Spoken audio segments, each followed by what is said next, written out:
Good morning, good afternoon, good evening, wherever the case may be. Wherever you're tuning in to this Redfellas broadcast, YouTube show, audio podcast, however you're listening it, however you're viewing it, you're all very welcome. It's Sunday night. It's 8 p.m. There's only one place to be, especially after a Liverpool win. What is this sorcery? I put in the description, or did I tweet it? One of the two. 2 wins in a row, 2 clean sheets in a row. Bring on the Madristas, we're suddenly saying, as opposed to, oh shit, we got Madrid a few weeks ago. Amazing what football does to you as a fan base, as humans, in terms of the belief it gives you, the ups and downs. We're going to get into it all. Why the upturn in form? Is it sustainable? The Thiago debate, the Madrid game coming up. So much to get through, so much to talk about. I'm not going to lie, I could talk about it on my own. I'm that kind of guy. I'm that kind of dickhead. I could sit here for an hour and just talk shit for an hour. But you'd hate that. I'd hate that. I need a panel. I need some Redfellas. Look at these handsome, young, medium-age faces in front of us.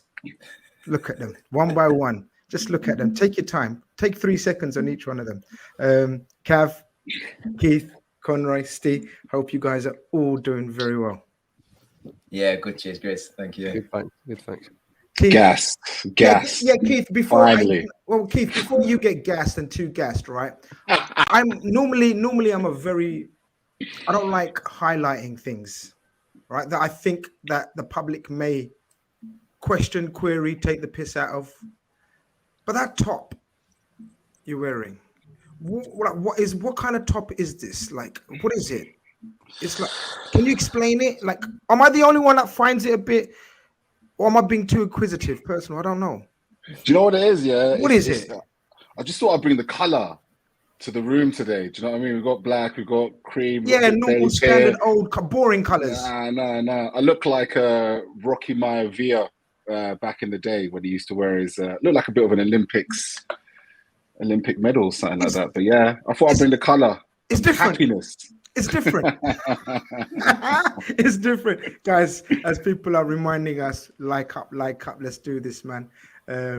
We have got some show for you guys ready and waiting to go. But of course, first and foremost, we must shout out our channel sponsors. Here we go. Your FUT card is the place to be for all your amazing FUT cards, football prints, banners, you name it. I have a Darwin Nunez one here, very much like that one actually, and of course Darwin Nunez is the talk of the town, as he usually is every time he steps on the pitch. Darwin Nunez is the one. Maybe you want to get a Darwin Nunez one made, maybe you want to get a banner made of Darwin Nunez, whatever you want to do in terms of anything, prints, FIFA cards, banners, flags. FUT card are your people to go to. If that's not simple enough and you don't understand a word I've said, chat with them. Track your order. If you think your image looks too squished, how long does it take? I can't find the product I'm looking for. Will the background of my image be removed? Any question you want, you type in the question, they respond instantly. 24 hours, 7 days, 24 hours, 7 days a week, 365 days a year. Go check them out. Type in Redfellas 15.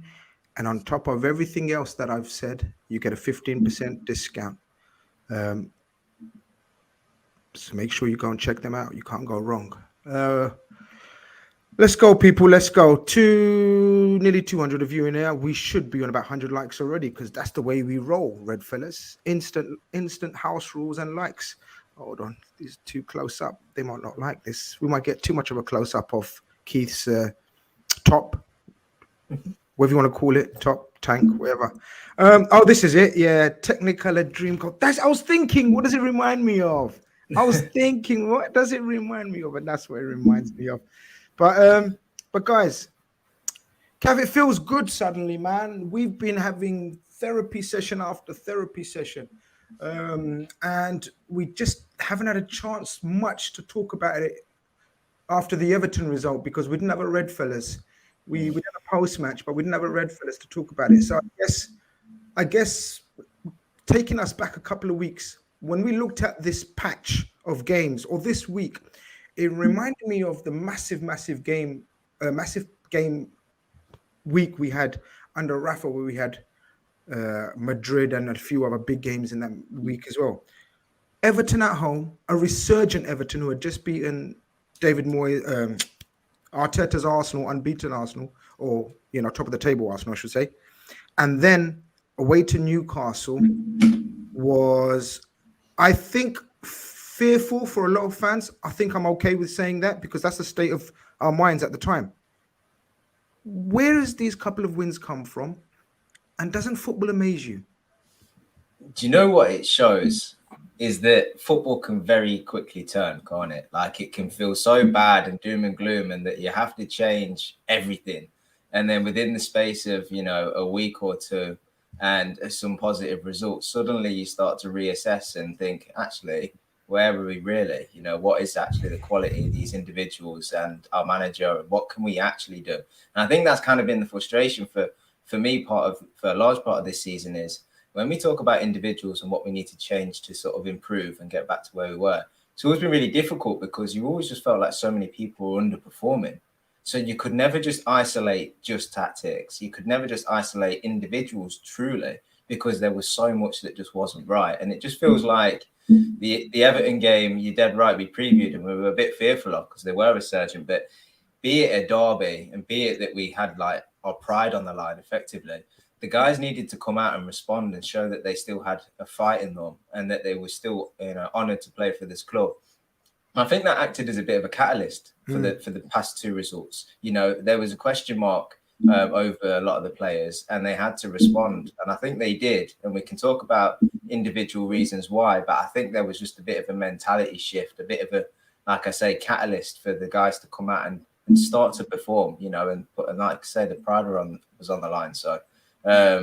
Couple of good results. I'm sure the guys will talk about some individuals and some things that we changed as to why we managed to do that. But I just wanted to highlight the motivation that Everton game probably gave us. Yeah, look, it absolutely did. And Conroy, that's always, I think that was the test for me anyway, to see if we're completely dead or if there's life left in the lion, so to speak. Because if you can't get yourself up for a derby, and we showed similar attitude, desire, hunger that we had shown in the previous games, which we had openly criticized on here, by the way, it would have suggested things are way worse than it looks or seems. At least the Everton performance and the attitude mostly showed us they are playing for the manager, which was our biggest concern, and there is life left in the old lion, so to speak. That was the base and the foundation, what Cav says, to start or kickstart finally the season. Yeah, I think that, as we said, the Everton game, it kind of can be in isolation because, I know it's such a cliche, but form can go out the window in a lot of derbies, and I think you saw that in that game, and I think you saw that the attack, from what I've seen in the past two games, it seems that they're gelling more now, especially with the new attackers who've came in, working with, you've got Jota and Diaz coming back, I know, and Firmino as well, but working with like Gakpo, working with Salah, you can just see that interchanging in that has improved. To be honest, I feel like there's always been signs of that this season. I wouldn't say our attack's been terrible. We've not been very clinical at times, but there's been spells or moments that definitely looks like it's improving in the last two games, especially. You could tell following the Everton result after Klopp's reaction, that was the game when he goes to the crowd after, you could see it meant a lot to him. And I think you and Cav have summed it up really well. I didn't actually ever think he'd lose the dressing room just because of, I think, the culture he's created in that environment. But it was a very good reminder, the Everton game, to say the players are firmly backing the manager, which is always good to see. A couple of people have made a comment, and I love pulling up some great comments. That shirt is as chaotic as Nunez, Grizz. And then obviously, where's that one gone? Obviously, Keith on his burners had a go back at me. Where's that one that says the man who looks like he's been out beaver hunting? It's all going on. So fair play, Keith. You know, you done me from. Someone said it looks like he's about to get his hair cut in a barber shop. I thought that was quite a good one as well. Oh yeah, that's a good I like one. that. I like that one. I like that one. That's quite funny. Steve, how you feeling after a good week, 7 days? Players coming back. The mood seems to be jovial. And when I say players, I mean senior, experienced, frontline type of players, the likes of your Jota, Bobby Firmino, Virgil van Dijk.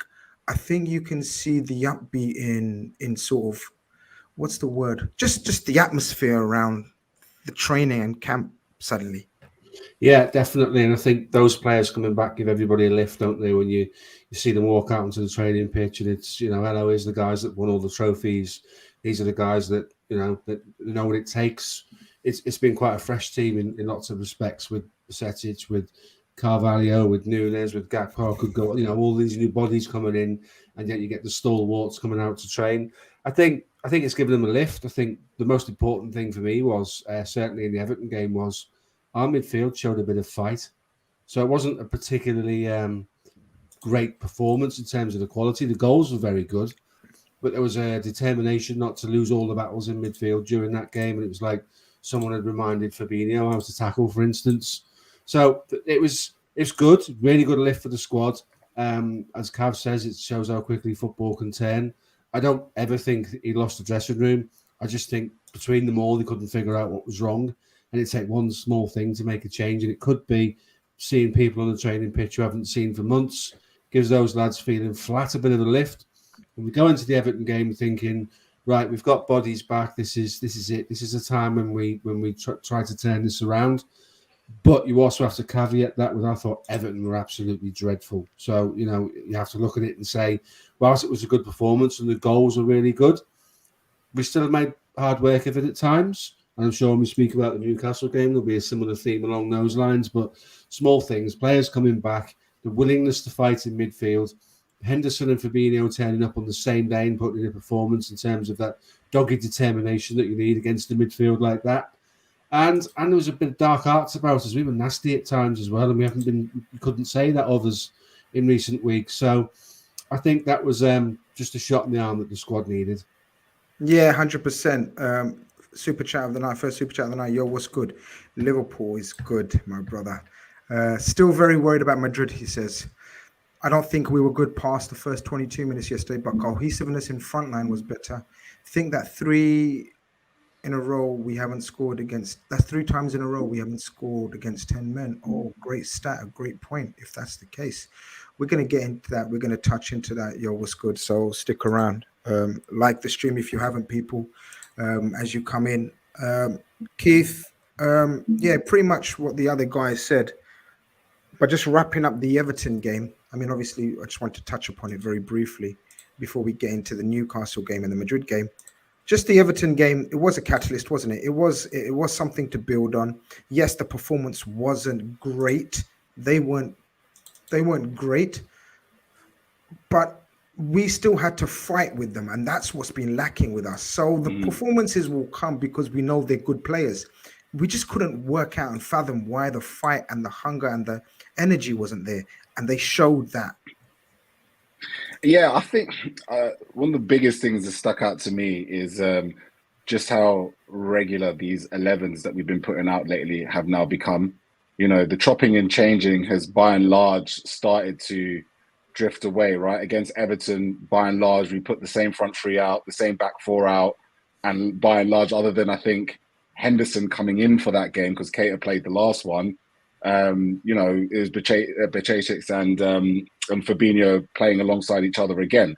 So that consistency, people sleep on it so much, and I understand that football is just a long season. It's ultimately a squad game.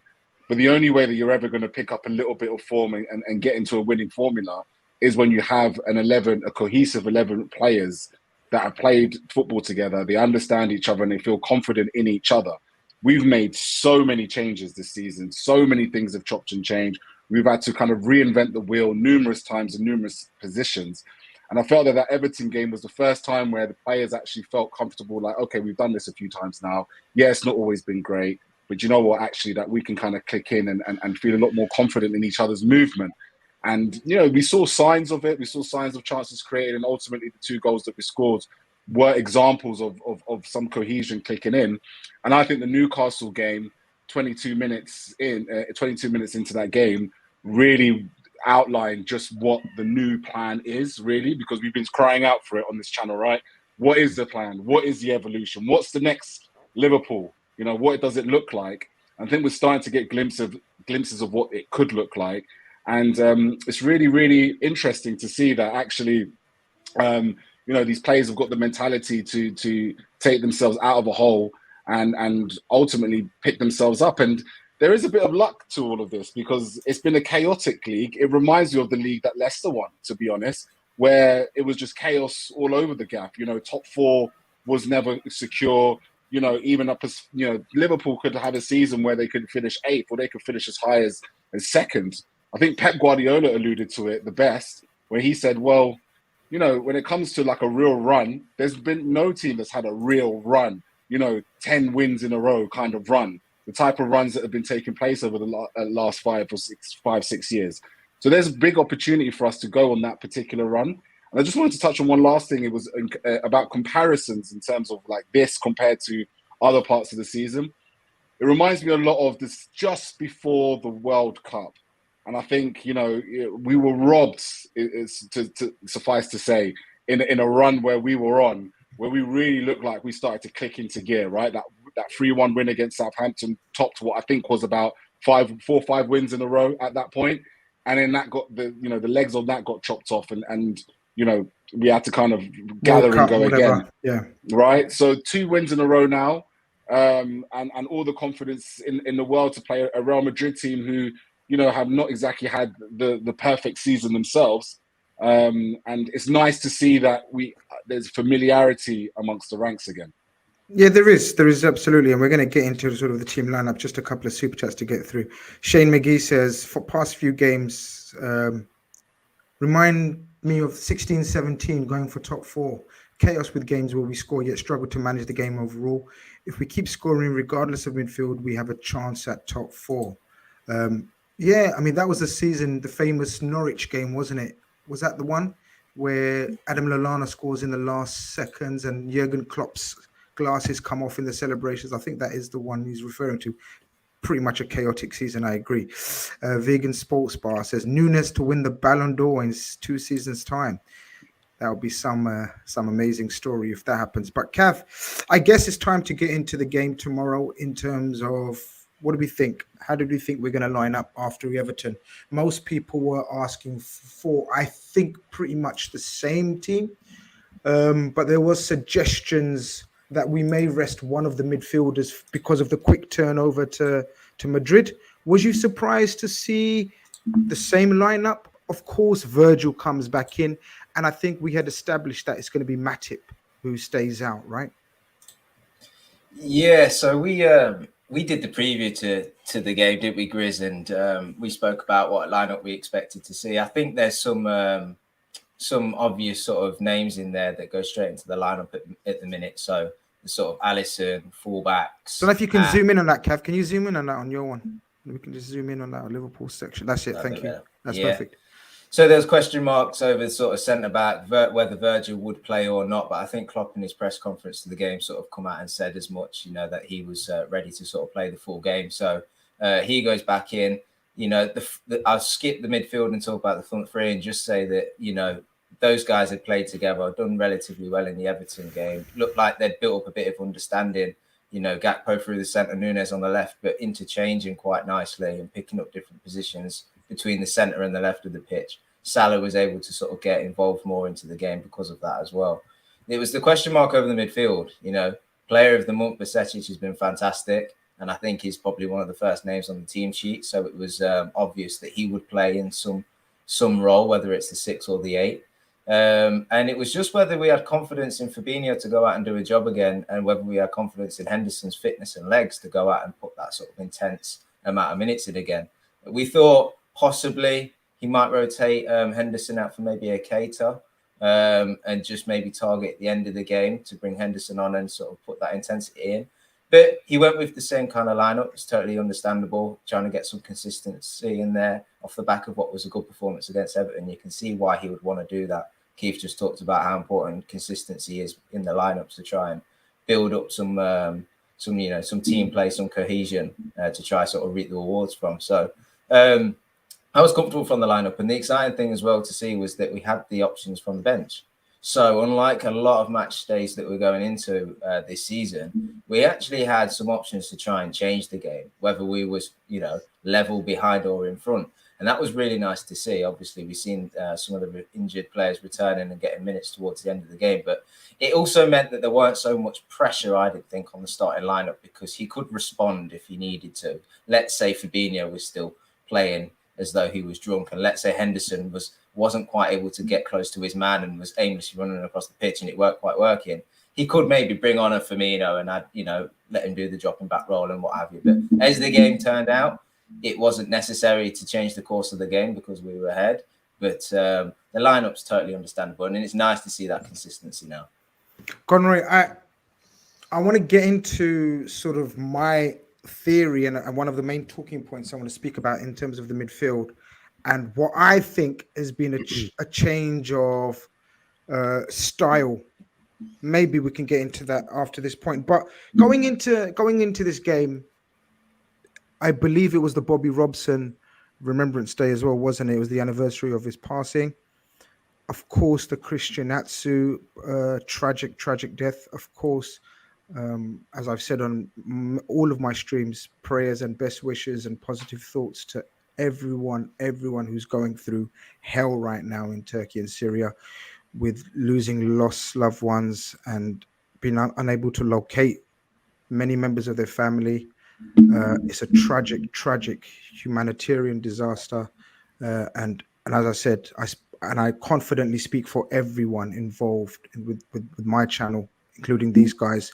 Our prayers and best wishes to everyone out there. But Conroy, it was quite an emotional atmosphere. Already Newcastle away is for me one of the toughest fixtures in possibly Europe. I mean, they're unbeaten there. The last time they lost a game there was us, apparently. I didn't even know that, and that's some going.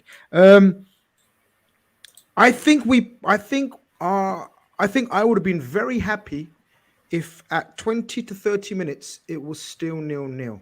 That's the kind of game that I envisaged. I thought, go there and make sure we don't make a mistake, A, and B, quieten the crowd. We went there and done totally the opposite, didn't we?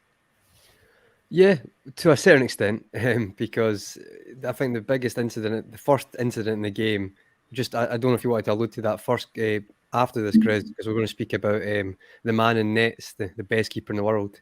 I think AB1 is the new kind of acronym people are using to talk about Alison Becker, but genuinely a world-class save, like outstanding save. The more you watch it, Almiron gets played through, and I actually think Almiron's decision-making, is like this season is quite good. I think he goes for the correct corner. Alison's body weight's the other way, but he sticks up a left hand, and it's a outstanding save. Just genuinely, I'm losing words to describe Alison now. He's just like, we're actually at this point, we're very fortunate, because you sometimes get keepers who are very good, and for the price we got him for, but he is just like, I'm actually losing words. I mean, again, outstanding performance by him, but he makes that big save. So in my head, thinking when I'm recapping the game, Grizz, I'm feeling like if that goes in, it's a completely different game.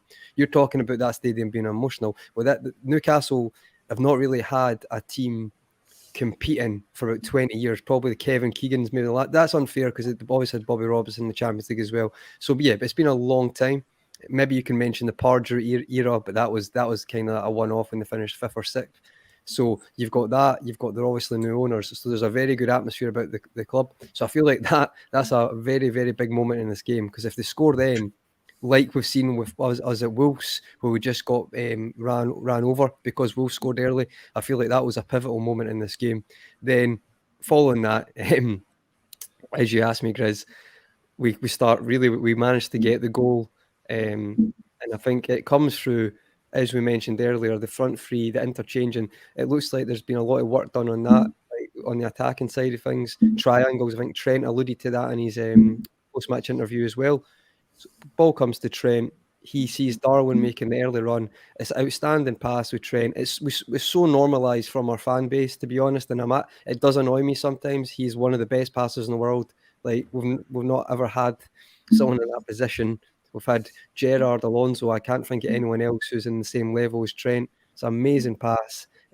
So easy for him to pull that off. It's a great touch, and I don't think the commentary from our side of things gave it much justice, because it's a handball. It's an unbelievable touch by Darwin. It was almost like they were willing it or hoping that it was handball. It was like it was bemusement.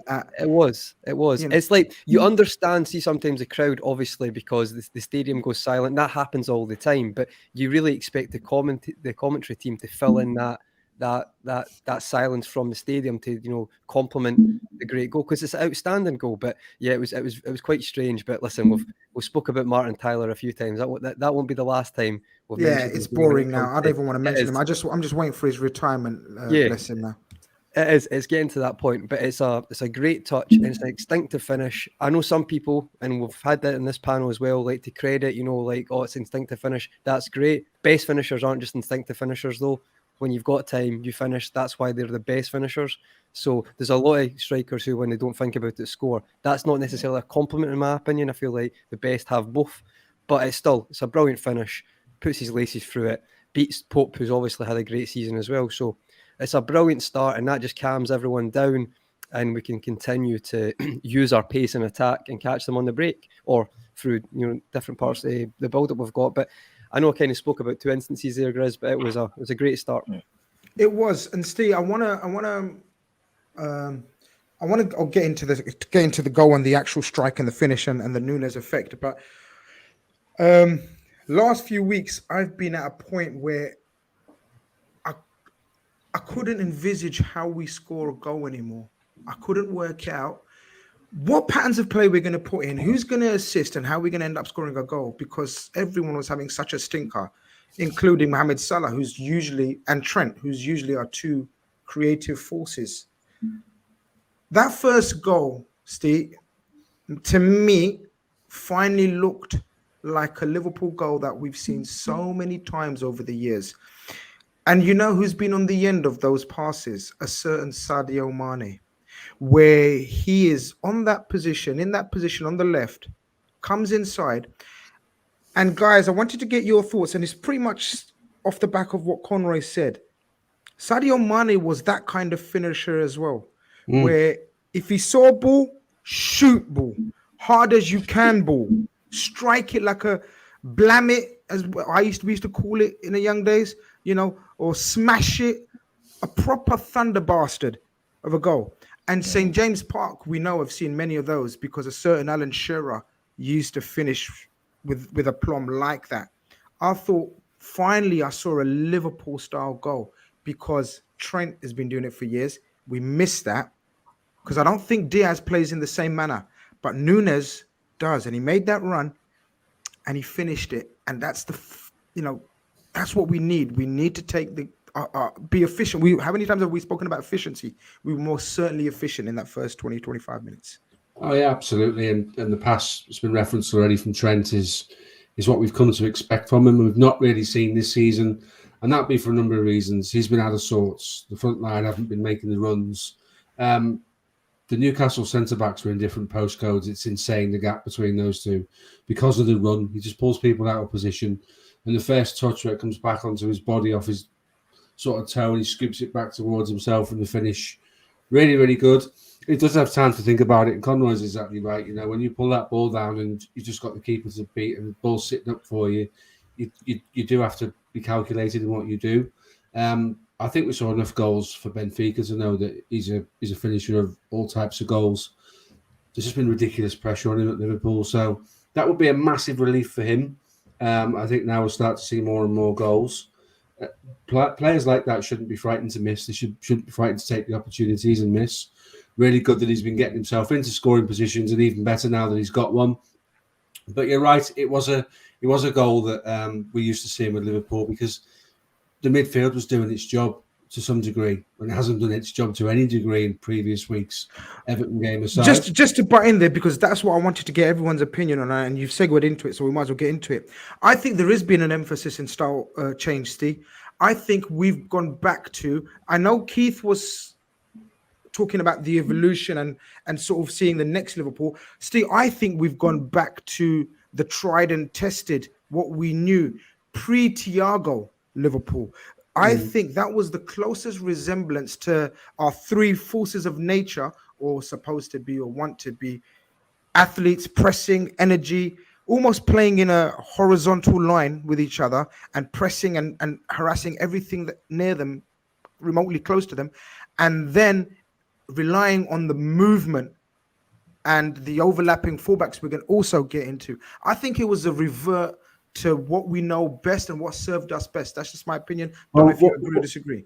We've all been saying, haven't we, you can't play a 4-3-3 with the bodies he's been playing for most of the season. And by that, I mean Thiago, Keita, and let's say Fabinho, or Thiago, Keita, whatever way you choose to do it. What he played with at the weekend was three defensive-minded players. So Bajcetic is a centre-back turned into a six. So he didn't play in the six, he played in the Thiago role, but you still get that defensive cover that's been missing since Wijnaldum left. Yep. You've got Henderson on the other side, rolling back the ears, doing the Henderson roll on the other side, and then you've got Fabinho in the middle playing as a six. So you've got three players whose first thought is, when it breaks down, is, where am I? What's the worst thing that can happen here? I need to be in position because I've got a job to do. Whereas in recent weeks, Thiago's been all over the shop trying to force passes into people's feet and giving the ball away plenty. Keita's Keita, and will want to get involved in the final third more so than doing the work going back towards his goal.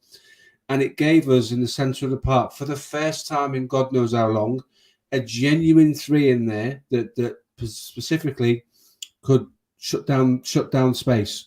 Marking space is really, really hard to do. It's because you get a tendency to be drawn to the man and not mark his space. And then you get pulled out of position, and then you get runners in behind you. So it was really good to see that the three guys were really resilient, did their job. I wouldn't call it ball recycling, because I think Bajcetic still offered a little bit in terms of a little bit of guile. For a centre-back, that kid can play football. A converted centre-back, I should say. He sees all kinds of things on the pitch. He's going to be a real precocious talent going forward. But, yeah, I think you could be right there, Grizz, when you say we went back to the tried and tested, and it comes down to the people that you play in there. So do we do the same again later on this week or early this week? Who knows? I guess we'll get into that. But I would agree with you that having the three type of players in the three positions we needed to fill certainly gave us a platform to be more resilient.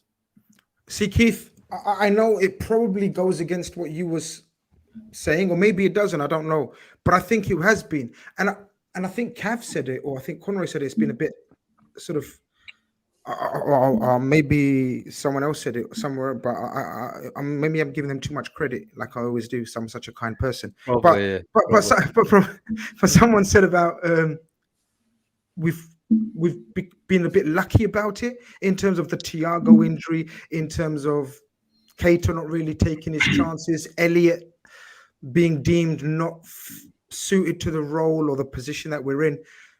I think this is the closest midfield that we've had to the Fabinho, Henderson, and Gini midfield, which was all about energy, high octane, tackles galore, holding your position, covering the fullbacks, almost, that Brexit midfield type thing. And I think it reverts what you were saying, is people knowing their roles much better now. Suddenly Robertson remembered why he was one of the best fullbacks in Europe. Suddenly Trent made his name as a ball playing overlapping, because look, he can overlap. He created the goal against Everton with an overlap. He created chance after chance with an overlap. Suddenly we reverted back to Virgil and Gomez man to man, Fabinho, Henderson, and Bajcetic in front of them, protecting at all costs, and the front three keep rotating, keep moving, and causing havoc. That's what I saw. I don't know if you agree. I agree, actually, in terms of everything that's said. But my thought was more in what we did with the ball.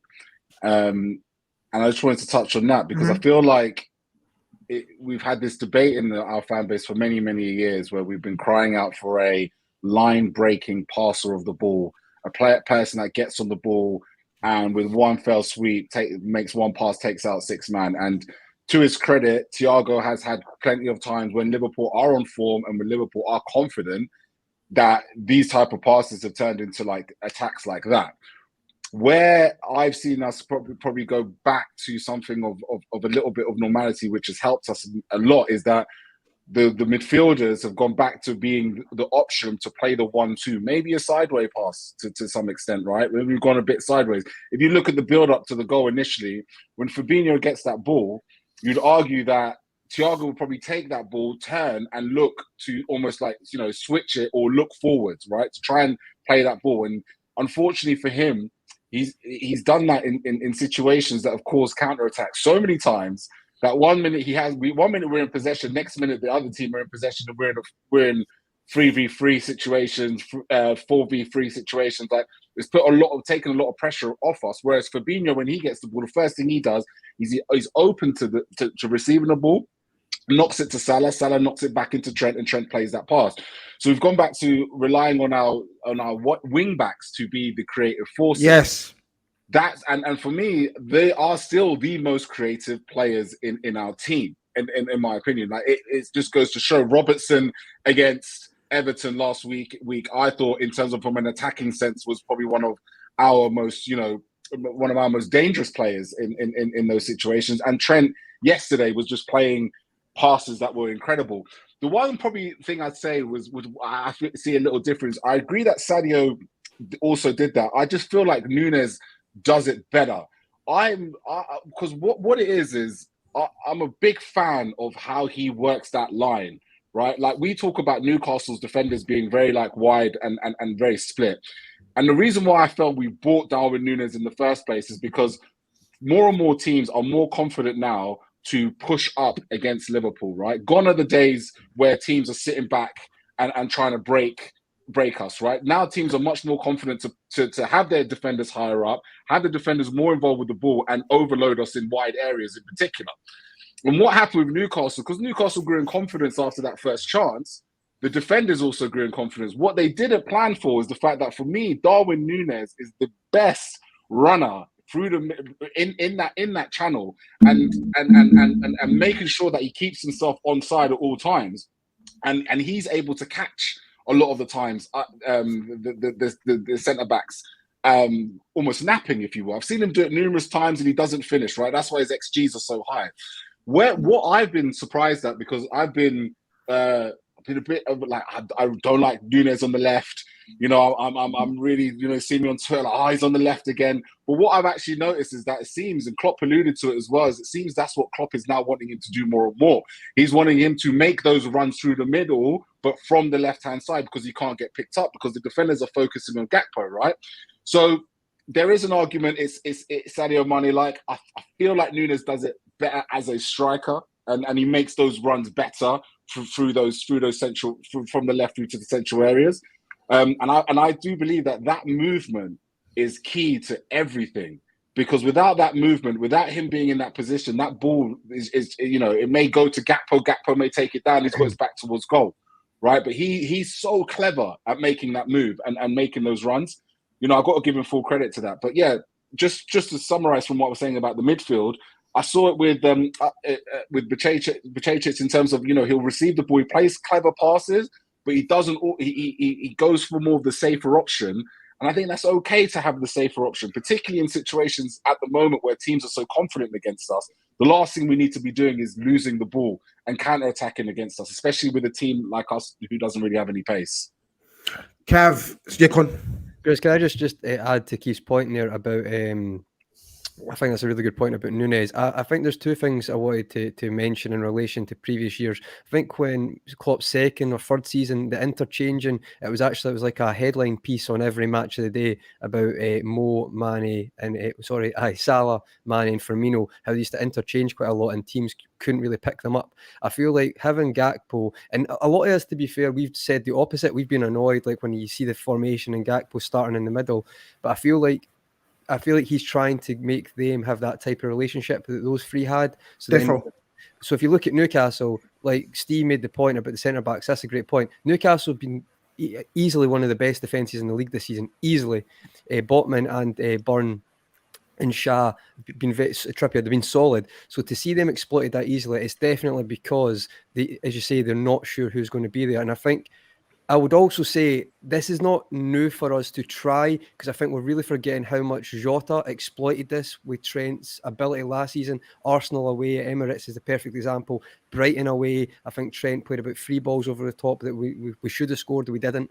So I feel like Jota is actually very good at running the line. I'd probably say Nunez is the best, absolutely, Keith. But you can tell it's like the more we're improving that side of our game, you can see why they've put their eggs in the basket with Darwin Nunez. Because when you get it right, as you say, Keith, it's like teams are either going to have to be brave and we'll get chances, or they're going to have to go 10 yards back again, where again we can control more games that way. So I think it's a really, really good point. And I just wanted to mention the interchanging. I remember when we'd done that a couple of years ago, I always found it fascinating because it allows teams to always have to be on their toes. And I feel like if that looks the way we're going again, so just wanted to add that in. Yeah, that's exactly what Pixelated Pigeon says, Cav. We can keep teams guessing with the flexibility of our forwards and options on the bench. I want to get into the second goal very quickly. A couple of super chats very quickly to get through. Jason one says, Gunner here. Always appreciate other clubs' fans in here as well, as long as you're respectful, and you obviously are. Gunner, it feels like you guys can pull up to top 4. Teams 4 to 8 are starting to blink a bit. We'll get into that near the end and see where we are at with that. Dinesh says, evening everyone. Which 3 start when all 6 forwards are available? Do you think Klopp will start Jota, Bobby and Salah? I would start Jota, Nunez and Salah. We will touch upon that because that will be probably a point to start talking about very, very soon anyway, because obviously Diaz is just a couple of weeks away from starting training as well. So thank you for that, Dinesh. We will 100% get into that. Kev, we take that lead, and as I said, I was like, that's what a Liverpool goal looks like. It reminded me of the kind of thing. And it also reminded me, as Conroy said, and Conroy has often used this word, the normalization of Trent's ability to create chances. It's wild. Like, we've come to a stage where fans, pundits, everyone in the street, and coaches even players, just take it for granted. Yeah. And that's insane, because not only, obviously, yesterday, but in terms of his defense, he was up against St. Maximum, who was, don't get me wrong, was magnificent, was brilliant. But Trent not only played well up against him, but also created chance after chance for us. And that pass, I've seen it again. You know, you get these different edits now where you can see all the different angles and everything, right? It's not even a strike, guys. Like, I don't know if you guys are golfing people, anyone in here, right? But it's a little chip wedge. And it just chipped it absolutely perfectly, which enables the striker. You got to remember, the striker has to pull out a ball out of the air. So the last thing he wants is one that's just being blammed. I'm going to use that word again. Tonight's word is blammed, like Nunez after Nunez is blammed. But if someone just blams it, right, there's a difference to blamming a ball up there and placing a ball there for the striker. And I think this is who was it that said it? That Ronaldinho used to pass with, or I think someone said about Xavi's passing with instructions on the pass. You know, like what you need to do next is very simple. Trent's got that ability, Cav. That's a brilliant way of putting it, actually. And I think we're going to talk about a player later. I think there's a player in this midfield that tries to do that, but not everybody else is on that same wavelength. But Trent is passing has been normalized, and it really shouldn't be because it's exceptional. And as bad as he's been for periods of this season, he's always every game pulling out a pass or an attempted pass like that, and the forwards just not finished their food, so it's often forgot about. So he's still doing that. What I would say is on that first goal is what I've really been calling for, and part of my frustration with this team has been there's so much ability in the feet of these players that sometimes we're just not doing the simple things right to allow them to express that ability. So what I really liked about that first goal was Salah receives it out on the right and is in a defensive, not a defensive position. He's quite deep, right? And often this season, we overcomplicate things. He feels like he can't affect that game from the position, but actually you can. How you affect it is you play a simple pass and you facilitate the guy you're passing it to. So what I really liked was Trent was being pressed, but Mo played a ball in field in front of Trent, which basically said to him, go and hit that. I'm out the game now, even though Salah sprints up the pitch after he plays the pass. But I'm out the game now, but I've facilitated and gave you the room to go and hit that wondrous pass. So that's exactly what it does. It's a simple pass, but it facilitates what the next man can do. And I think that's at times where when you lose confidence, you don't play them quick passes. You don't risk playing a ball into space and trust your teammate. You become more conservative, and before you know it, them options just are lost. So I really like that part of the goal. But also Trent hits the pass. And if you actually look at Nunez, he's quite flat-footed. Position is perfect. He's between the fullback and the centre-back. And you see Trippier's head, he kind of turns, and that's why there's space. He thinks there's someone coming over his shoulder. Well, the man coming over his shoulder would have been Nunez, but he now occupies the centre-forward position. So that's why he confused him. His positioning, I would lay some credibility down to Klopp. I would say Klopp's probably spoken to him and say, look, 100%. You're an instinctual striker. You're exceptional at beating the line. You're getting on goal all the time, but the angle at which you're facing the goal is always incorrect. And that means you have to take a next touch to become more central to the goal to then have more options in your finish. So what I will do is we'll teach you how to get central to the goal, i.e. when the ball's on the right, occupy a more central position, get in behind. So that quite simply, basic physics, there's more of the goal to aim at. You've just got to get it around the keeper, and that's what I really liked about the positioning. The actual run he didn't make because he's flat-footed once Trent hits it. But once Trent hits it, it's like, go get that. And Nunez quickly is on his feet. His acceleration to get in behind is immaculate. He brings it down, he finishes it. It's beautiful, but the pass is exceptional. And when he's hitting passes like that and you wax lyrical, next week he'll hit one left foot, outside of the foot, curler, along the ground, passed into the box. I mean, there's variety from this kid. Is exceptional. If we're praising that pass, and of course we are, and we're rightly so as well, and if we're praising that goal and saying, wow, we saw Liverpool, visions of the previous Liverpool goal fly past our eyes, the second goal, Conroy, for me, was an absolute replica of the Man United goal that we scored, where Mane hits that first time pass over to Salah. Salah brings it and scores. This time, Salah plays the Mane role and Gakpo plays the Salah role. Beautiful move, beautifully constructed. You can even go back. I know probably Cav wanted to speak on Bajcetic, but skip Conroy. It starts from Bajcetic collecting the ball from the goalkeeper. It's just a beautiful goal from start to finish. That was a Liverpool goal. Yeah, and I think it shows you the confidence the players have following Everton in the start to this game to try that. I know talk about I can let Cav come in with an addition for Bajcetic if he wants to single him out, but he obviously started really well at the start. He's impressing me every game more and more. I'm not one to get overgassed like some fans, some people on this panel when it comes to youngsters. But I'm very impressed. I feel like he's shown. We have conversations a lot about midfielders, and it's like, it's definitely a British culture thing. Like, they need to bulk up, they need to do this, they need to be warriors. But some people are just smarter than other footballers, and they're just intelligent. And it's no coincidence that the way he's been brought up to play, as Steve said earlier, where he started his positional wise in his footballing career, he's just clever. And I think you're seeing that each game now. And you're seeing why players like, I'm not comparing them right now, but you got like David Silva, even Busquets in their career, they've never been like these monsters of in midfield. They're just clever. They know where to be, when to move it, and intelligence-wise, they're just ahead of the game. And I feel like he's shown me so many signs of that. It's just very, very impressive. But I'll let Cav add more on that in a second. I'll just talk about the play when it comes to Mo. As I say, good team play, and at times, Cav mentioned earlier, keeping it simple when we need to keep it simple, and then playing that direct pass, killer pass when we need to, not just pass for the sake of it. Yeah, exactly. The decision making's better. But I've got to be honest, folks. Right, it is genuinely incredible to do that pass first time and to know where Gakpo is from Salah. It's the best pass, it's the best assist he's ever had for Liverpool, hands down. It is such an intelligent pass.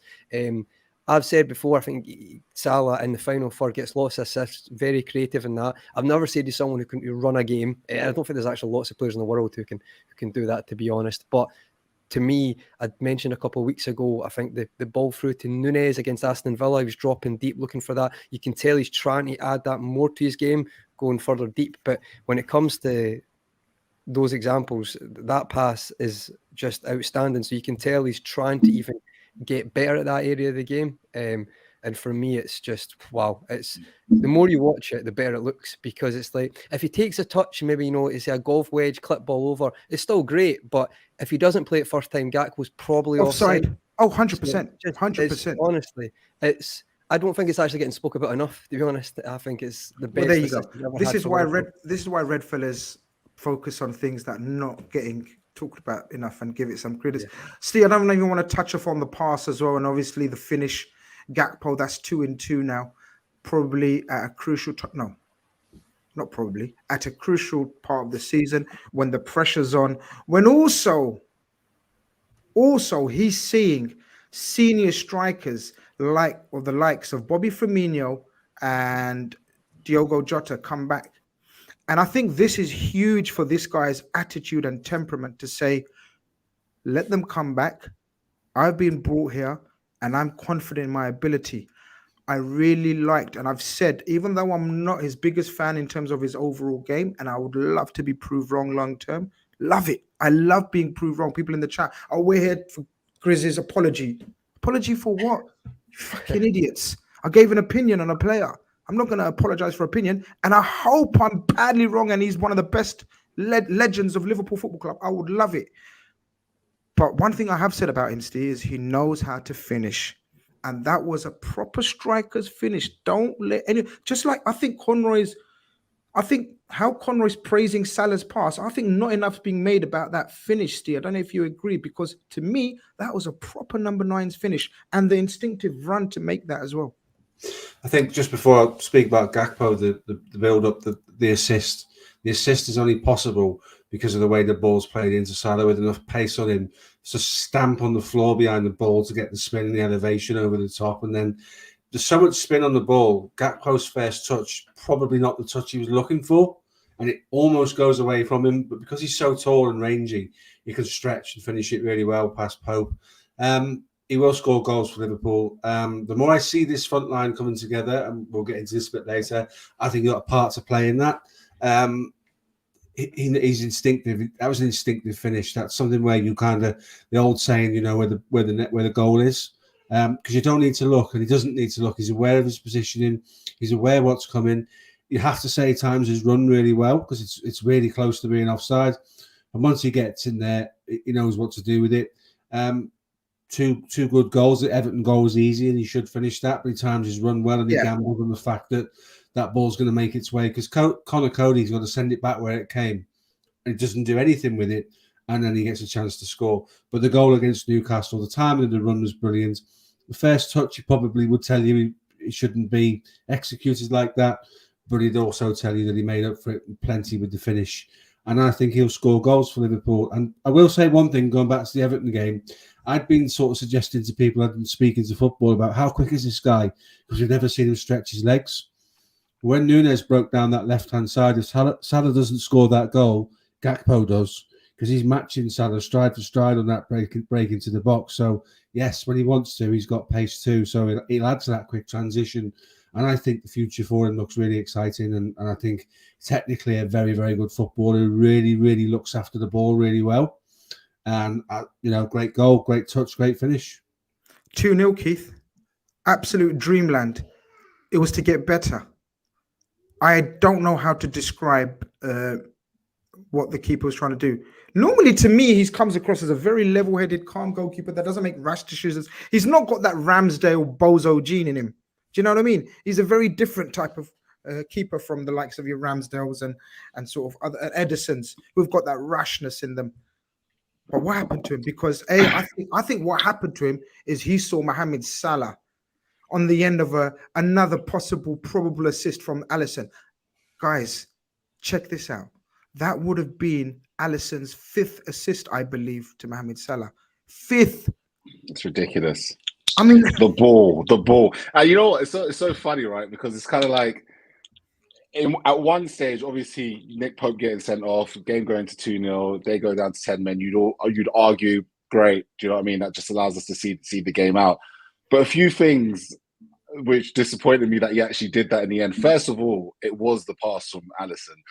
because when Alison initially kicks that ball, he's kicking it one way, but he's got such spin on it that it's just gone like the complete other way. It's a glorious long pass. He is the best in the world at doing that, and he was robbed from an assist.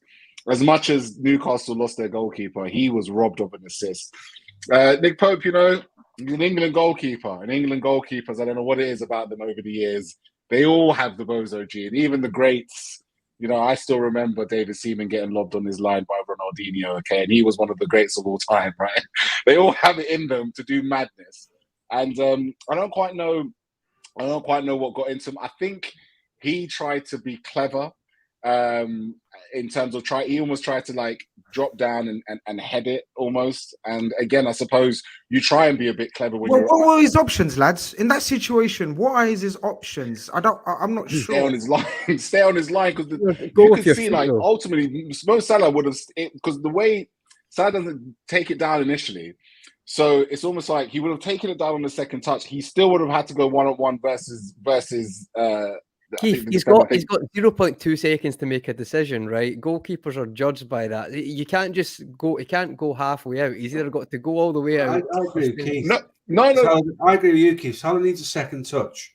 So once the goalkeeper sees he needs that second touch, that's when you come out and you make yourself big, like Alison does when he saves all those shots against Liverpool. You're right, Conway. It's a timing thing. It's the timing of the decision that is so wrong. If he waits for just a momentary thing, he will see that what Keith says. The second touch is his opportunity to shut down the space. No. But what I'm saying is it was that close. But I'm saying a keeper's they've got to make the decision, and it's like 0.2 seconds. It's very quick. So what I mean is he's wrong, but it's not like he's scored an own goal by smashing it in the back of his net. Like you're judged by decisions. It's hard to be a goalkeeper, and he's just made the wrong decision.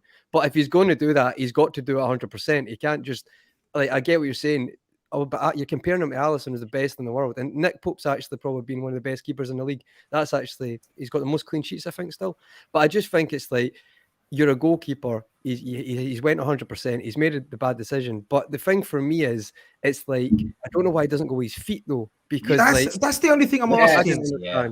I agree he could have come out because he does get there first, right? It's evident that he gets there first. He just makes up an absolute cock up of trying to eat the ball, smooch the ball, whatever he's trying to do with his face and head. Like, what's he trying to do with the ball? He's trying to read the manufacturer's name close up. What the fuck you doing?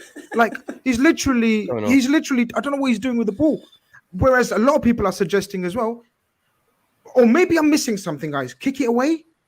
Nah. He could have. I reckon if I question whether if he didn't handle it, but still maybe fouled Salah. I think it's the handling of it that just. It's the worst decision you could possibly make in that scenario. If he'd gone with his feet and he missed the ball and took out Salah, I have a feeling that VAR would have gone to VAR and they would have booked him. No and they would chance. have said, really? The defender. It's the hand because he handles it. That for me is the killer. And this touches upon, you've touched on it a few times, right? In terms of like the commentators, the pundits, the feeling, right? Going into this game, everybody wanted to see a Sky Sports classic of Liverpool once being their top team and Newcastle dealing with them, because Newcastle are at this moment in time, they're the pundits' favourites, right? If you hear them talking about Newcastle, they're the ones that they want to see win the league. They're the ones that they're the new darlings of it, right?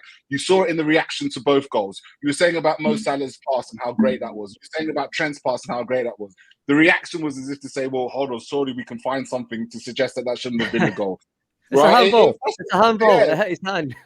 And even it was, but it's, how could this happen? Blah, blah, blah. If it was Alison, they'd be slaughtering him. They'd be saying, well, Alison has it in him. This is what he does. He causes this, that, and the other. He makes mistakes. It's just another mistake. So I feel like the reaction to it all has been very much a case of like, the wrong team won for Sky Sports last night, in my opinion.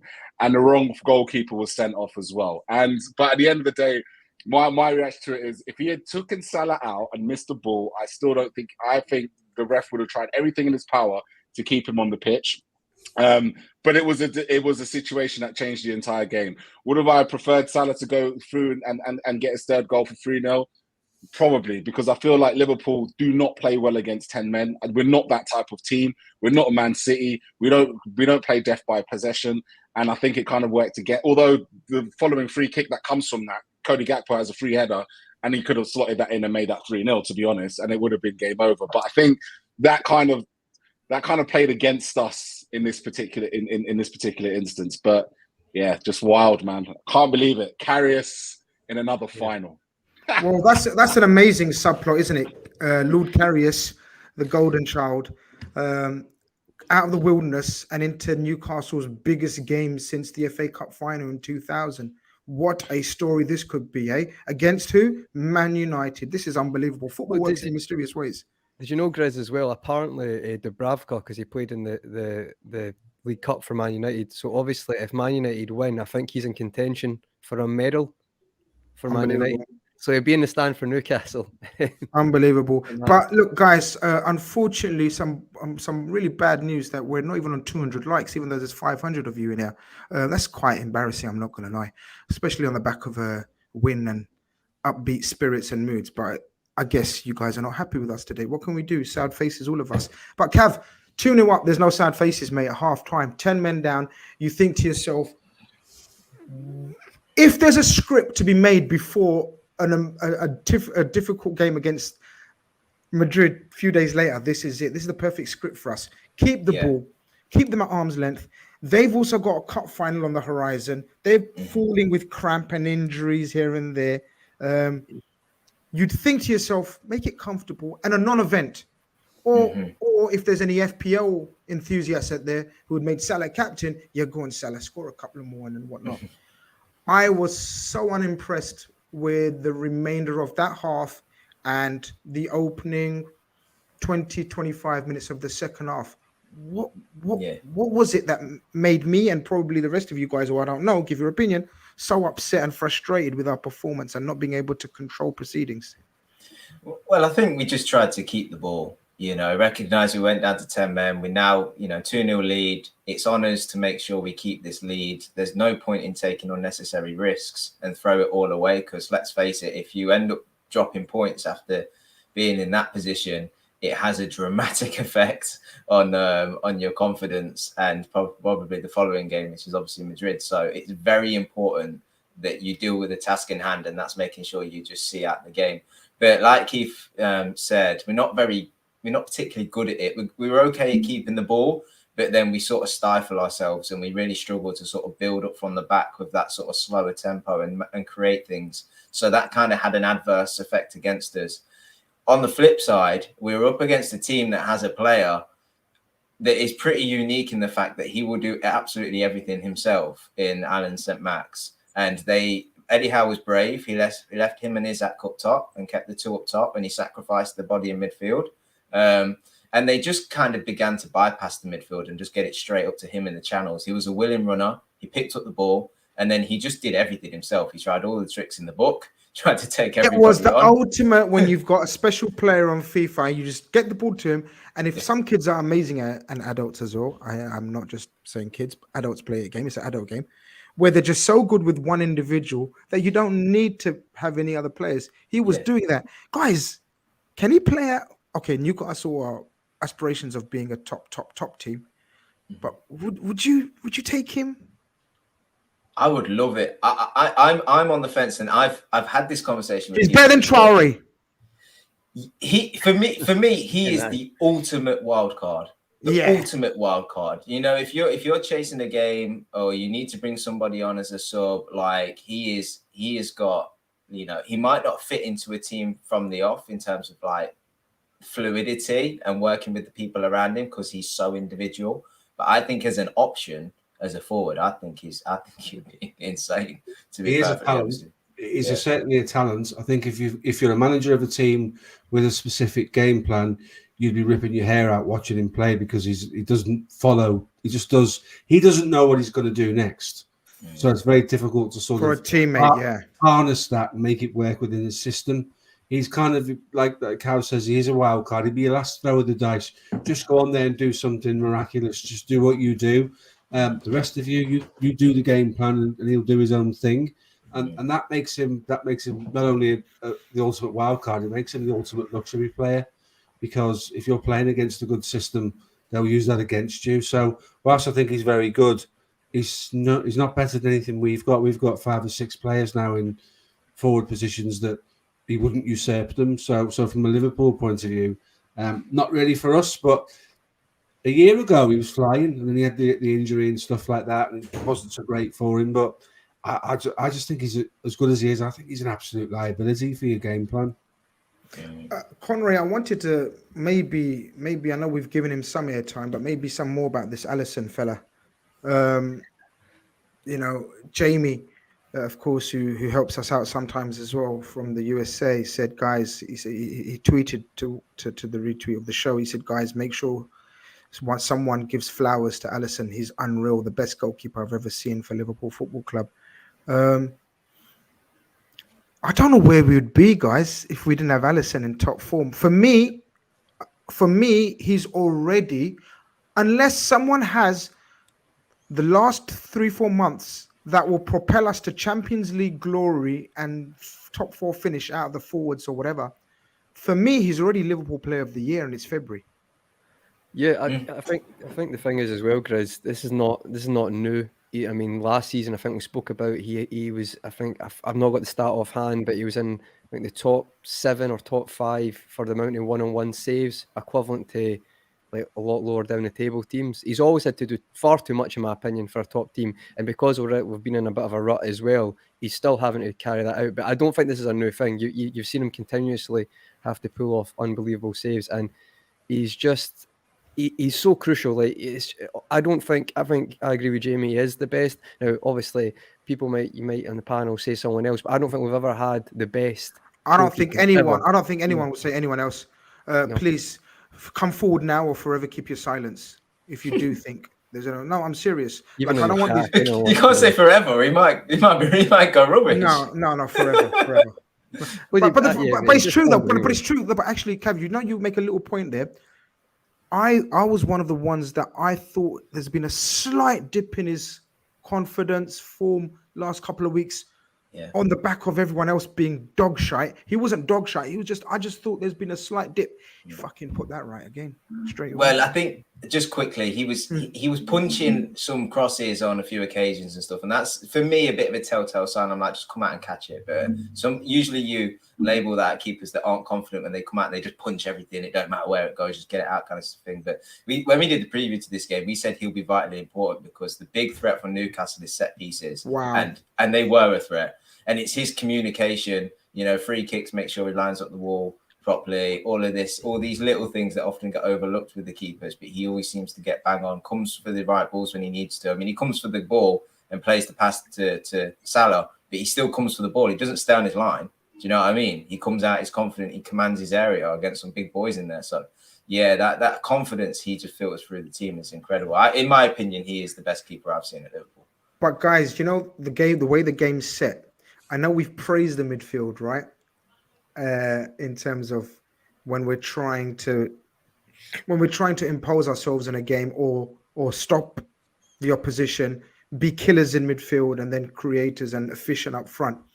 I think the 10 men didn't suit this midfield, and I think Jurgen Klopp tried his best to change it. Now, I heard someone else say, and I thought it was brilliant in a WhatsApp group, we're having a conversation, and someone said, Bobby Firmino is the last person you want to bring on when you're trying to chase goals, right? When you're behind. But he's probably one of the best if you're in these kind of situations where you're just getting him to calm and relax the ball and everywhere and relax everyone else. I thought he'd done it a bit too much in certain phases of play. Well, it does. You're not going to change Bobby. You're not going to change Bobby Firmino. But overall, I thought that was a fantastic point from my mate in one of the WhatsApp groups. I thought, you know what? That actually makes sense. Not only Bobby, he mentioned Milner as well. He said, this is the kind of game that you want to bring on James Milner. This is the kind of game where if he was given another 12 months, don't go mad, chat. Don't go crazy. Don't unsubscribe. Don't unlike. Stay with us. But we're just saying, if James Milner, Jurgen Klopp and his coaches were to give him another 12 months, just for his experience and his know-how around, these last 20 minutes are the types of games James Milner does suit. Bobby Firmino does suit. And Jota definitely does need 20, 30 games to get unrusty, if that's a word, because I thought it was a wonderful cameo from them three. Anyone? Oh yeah, no, I 100% back that. 100% back that. I thought Bobby Firmino was just like, I don't know what it is. I actually feel he's gotten slower with age. Oh, he has. Right? Yeah, but I feel like he's become even more skillful in certain situations. I feel like actually he's become even more like Jogo Benito in recent months and especially the last year. I feel like brilliant football, like some of the stuff he was doing on the pitch, other than losing the ball and playing like hospital passes to poor James Milner in the counter attack. How he sold him short was unbelievable. But no, when he came on, I thought that was where Liverpool should have left this game 4-0 minimum. You know, I think he it's really interesting how he's going to fit into all of this, because arguably the start of the season, he was having probably one of his better seasons this season, right? I think he's still our Premier League top goal scorer, which nobody ever talks about, by the way, that Liverpool lost their top goal scorer in the Premier League for it must have been about 3 months. He hasn't been back since before the World Cup, right? And he's more fox in the box, although the chance that he had with Salah really frustrated the hell out of me, because he cuts it back when I'm like, just score. So I wonder if now we're getting Gakpo, who seems to be a lot more a sharp shooter, where that could be the big change moving forward. If Gakpo can take some of the stuff that Firmino does off the ball and add that sharp shootering, maybe we do get an upgrade. But it's that off the ball that is just. But that doesn't come overnight. That's a brilliant point you've made there, because Gakpo is, you can see, being molded into the new Firmino. Nunez 100%. It seems like early doors, Nunez has got multifaceted skills, but Nunez does seem to be that Mane left wing and play through the middle as well, like Mane ended. And Salah is Salah. We're yet to see the next evolution on the Salah side. Diaz, I think, can play on the right personally, but we're yet to see it. And obviously Jota can play those roles as well. But the Gakpo one's really interesting. I think you're right. I think if he can develop more on what you said, the game intelligence of Bobby Firmino. Now that's easier said than done. Bobby Firmino is probably one of the most intelligent players we've had, right? But Gakpo's got the physical attributes, and I believe Gakpo is a better finisher than Bobby Firmino. I'm openly saying that, even though I've been a critic of Gakpo, I know he's a great finisher, and I've said that about Gakpo. We could be looking at something really special depending on his development in the next few years. I think that's a very interesting point. But and this is where probably Cav can have his, because I think Cav's the only one who says the name correctly, by the way. Someone was taking the piss out of what Keith said earlier on. Like, someone was like, what is this player Keith's on about? But Pixelate Peter says, I thought we did lose a bit of control when Bajcetic came off. But yeah, those subs should have bagged a couple of goals. Cav, is it worrying at the same time as being able to praise Bajcetic and how wonderful and brilliant he is, that I agree with that? And I think, I don't know, we all agree, like Bajcetic comes off and there seems to be chaos again in our midfield. When we did the preview, right, we discussed, is it maybe the game to maybe give him a rest? Yeah. Take it, put him on the bench and maybe not start him. And we was thinking more because of the physicality that Newcastle are going to bring and the fact that he has played quite a few games in a row and we might just want to rest him for the Madrid game. But we can't do that based on merit. He's, like I mentioned, the player of the season. Player of the month for us, this month. He's been exceptional. Possibly could be player of the season. He could be, it could be. I'm getting ahead of myself now. But he should be in there every single game week based on merit. But also, what I said, and this sounds mental, but I actually don't think the system works without him now. Because it's evident. He affects positively every aspect of the play. So building up from the back, you've seen with the goal, he receives the ball from Alison and he lets it roll, and then drives forward with it. Exceptional awareness and confidence to do that. His passing is often quite simple but effective. He nicely builds up the tempo and he never seems to slow the game down. He covers the pitch well, covers his teammates well. He's always aggressive in the challenge, often quite successful. He probably got that from, naturally being a centre-back. And he's doing everything, you know. Okay, he's not contributing further up the pitch, although he did score against Villa quite nicely. But we don't need him to do that. I just think he's doing so much in that midfield that when you lose a player like him, there's going to be an effect. And quite often what we like to say about young players is they're often labelled as raw. They have raw ability. It's not something I would tag Bajcetic with. I would say that actually he's a player, and people are going to come from me here, but when you see players like Pedri and Gavi, they're so assured in what they can do, and they have such a level of calmness that actually, when they step out onto the pitch, they're not fazed by the game. We've yet to see about the occasion, and Madrid will be a big test for him with that. But he's not fazed about playing in front of 60,000 people. He's not fazed about playing up against experienced pros. He's not fazed about people trying to rough him up. He was up against some real tough boys, especially in the Everton game, and Onana and Decore and stuff. He goes out and plays, and he doesn't lose his head. You know, he's picked up yellow cards before and continued, and he just has this calmness about him that just, I think, is filtering through the rest of the team. And at such a young age, if you said to me he was the experienced guy in our team, he's been there, done it, I would believe you.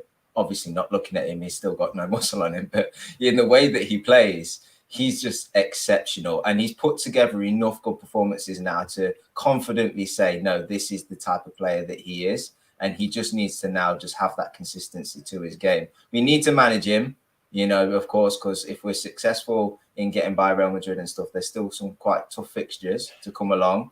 And we need to make sure that we manage his growth and everything like that.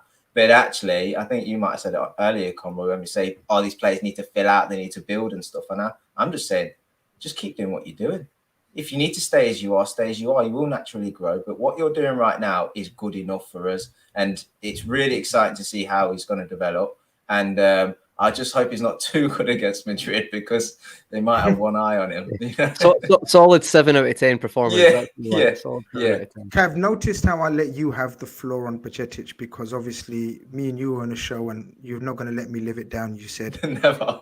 Yeah, so there you go. But we keep that, you know, we keep that on the low for now, because as I said, I love it. I would love it if Bajcetic becomes a mainstay in this Liverpool team for years to come, because who doesn't like a story like that? Who doesn't like one of the youngsters coming through, saving us millions in the bank? Nobody wants craving for a youngster from Dortmund or a Bayern or whatever. We've got him there. We've got him there, and he's showing all the attributes, and he's showing the progression. Oh, he is. Yeah, he's showing progression. He could never be wrong, can he? He can never be wrong. He has to duck out the street. He has to ghost. I just can't praise Bajcetic, can I? Without forces of nature taking me out. Sorry, Keith. I think with Keith, you were saying something. Just one point about Bajcetic. I think great move by the club. Got to give the flowers to the club. Clubs in England can't sign players like him anymore. They nabbed him just before the Brexit rules kicked in. You cannot sign players that young from academies anymore from Europe. So, you know, got to give a shout out for them to get that over the line and done before the post-Brexit rules came into play the following January. Fair enough. Look, for £220,000 as well, mate. Nobody wants to hear that part, Steve. Yeah, you're right. You're right. Could you imagine if he was playing in a Barcelona team right now? Yep. The uproar would be crazy. Yeah. No, the demand, the clamor would be insane. But look, nothing much happened. 2-0. We kept a clean sheet. None of us really know how. Well, we do. We've got the best goalkeeper we've all seen in our lives for Liverpool, and possibly one of the all-time greats in the Premier League. But those substitutions, and we are kind of perfect segue into a Real Madrid, Steve. Those substitutions indicate to me that the team pretty much picks itself, unless you guys disagree and have a different idea of thought. Because I think the Henderson and Bajcetic substitutions at 60 minutes, to me, indicates they start. There's no way he doesn't start without Fabinho, just when we're seeing some green shoots in Fabinho. Now, I'm not going to say yet that's Fabinho back. If you guys want to praise Fabinho, you can have a couple of minutes. I don't think he's back. I just think the more he plays, the more I see some muscle memory come back. But I still think he's getting bypassed too easy. Go on, Keith. You was going to say the only thing I'll give to him is he looks like he wants the ball again. He looks confidence, like he, confidence. position wise, obviously we're not going to have the map up today, but if you ever see these positional maps on who scored, it will show the position based on touches. And he was right in that position in between the midfield and defense, where he's picking up that ball again. He's looking for the pass. Steve's alluded to the pass he plays into Salah before the ball. Fabinho is also part of the build-up play for the first goal as well. I agree with you in terms of the defensive side of things. I still feel like he's getting bypassed, but I think he's becoming more confident in saying, you know what, I'll have the ball again. And that is vital in turning defense into attack. Fair enough. But I would agree with you. I think the team picks itself. I think it's if Nunez is fit with the shoulder injury, I think it's the team that starts the game at Newcastle. Positives for Fabinho would be he had left and right of him. He had two guys who did their job properly, which means he doesn't feel stretched or stuck between a rock and a hard place, not know what to do, so get it all wrong. That would be the positive. The negative was his yellow card was arguably the most ridiculous yellow card you'll see. He clatters the bloke when the foul's already been given and then pulls his face at the referee as if to say, really? And then Henderson comes over and says, but you'd already blew the whistle. So what does the referee say? It's okay, when I blow the whistle, your players can just smash anybody and I don't book them. So you kind of see the good and the bad there. But I think you're right. I think that will be the team. We can't play Keita against Real Madrid. We saw that a couple of years ago in terms of the game plan has to be executed perfectly against Real Madrid. And if he has one of his half an hours where he doesn't follow the game plan, the midfield of Real Madrid's too clever for that, and they'll punish you for it. So I think we absolutely need to be strong in defence. We need to make sure we cover their midfield. In Kroos and Modric, let's say they play, they're not going to push the ball past you and run you. They're going to use the ball very, very cleverly. So it's how you position yourself. We'll talk about marking space and shutting down options earlier on in the stream.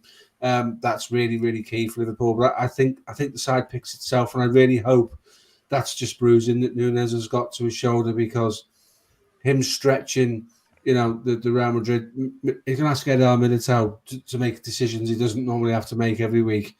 That's a quality centre-back, but he's not used to that movement. There's nothing in La Liga that moves like Nunez. His hardest opponent would be Robert Lewandowski for different reasons.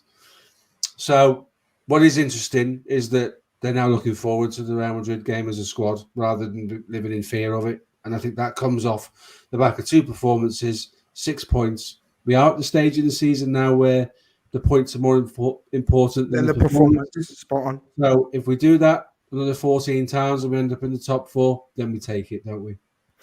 Cav and Conroy, I wanted to ask you guys and take turns. I want to throw a name in there in terms of, do we play the same team? Or does he bring back Joel Matip for a game like this because of the experience, because of the know-how? Or are you sticking with Joe Gomez, who is getting better, has been getting better? I'm not necessarily endorsing it, I'm just putting it out there. And if Nunez is out, God forbid he isn't. No one knows if he is or he isn't. We'll find out tomorrow, hopefully. Jota came in, has had a couple of minutes here and there in the last two games. Still looks a bit rusty, which is absolutely normal and understandable. But he's our only other option, right? Yeah. Well, quickly, I'll take the forward then. I'll take the easy one, and you can do the centre back. I think Jota looks like he's a little bit off at the minute. He looks, which is normal, yeah. Imagine my surprise when I told you this 2 weeks ago when you were having a saviour complex. It's like we don't. What complex we always do this. We're saying like, oh, Jota coming back is going to be great for the team. It's going to change everything. It's like, well, yes, he's been available. Nah, no one was saying that. No one was saying that. Last week I said he needs. Not on here. I said last week we said he needs time to get match fitness. Of course, yeah. But what I think, I mean, in general, we're talking about. I'm not just saying it, I just mean everybody. It was a case of Jota coming back. It's not going to fix everything immediately because he needs time to get sharp again. Sure. And I feel like even when he was last injured, you saw that as well. It took him a little bit longer to get back in the swing of things. So I feel like it's not a surprise, is it? I feel he'll get there, but it's just He's just not match fit. He should have scored a couple of goals, but it's getting there. So Jota's no, it's cool because I don't know if you're agreeing or disagreeing from that angle. Then Conroy, because Cav's saying that's the easy one, you're suggesting maybe not. So if Jota's not ready and he's not even remotely close, you're saying or you're suggesting now, what are you doing then, Conroy? I'd still think from the options you've got, I think Nunez will be okay. What is the other option, guys? Elliott probably, and then put Salah through the middle. I think with Jota, the reason I'd still play Jota is I feel like Keith mentioned earlier about Robbo playing better. I feel like Diaz has been great at moments, and for us from an individual point of view, still don't think he links up that great down that side. And I think you saw Gakpo when he primarily played there was doing okay, but not great. I feel like when Nunez and Gakpo switch, it allows Robbo to be. It's not a coincidence that he's looked really sharp and better down that side because of Nunez. And I think we'll just have to accept that Klopp's going to use Nunez on the left a lot more now. So with that being said, I feel like Jota is probably the closest thing to, like, you've seen the link up down that side quite well with Jota and Robertson in the past. So I feel like he'd still go with not a match. What's the word we say? Not match fit, but he's still the best option. Match sharpness. I'd still say he's the best option because of the movement. And we also mentioned that with Trent's ball over the top, Jota can make those runs. So even if he's not at it, I still think he could be effective enough to get us a result. So I would still stick with Jota. Cav, why did you think the centre-back issue might be a debate? I was just looking at the Madrid side, and obviously we played them quite a few times. There's a lot of players still at Madrid that will pose the same threats, but I was just looking to see how and predict how they would kind of line up, whether Benzema's available or not. I'm still not too sure because I know he didn't play at the weekend, but if he's not, I think they go Rodrigo up front with Vinicius Jr., and that's a lot of pace. So maybe you keep Gomez in on that alone. But I actually think he's played quite well the past few games. He's had a mistake in him, yes. But there's actually, I think if you went back and you watched the games and you accepted that the 90-minute games, and actually he's been covering his fullback quite well and he's been stepping in and been aggressive at times and stuff, I think he's been okay.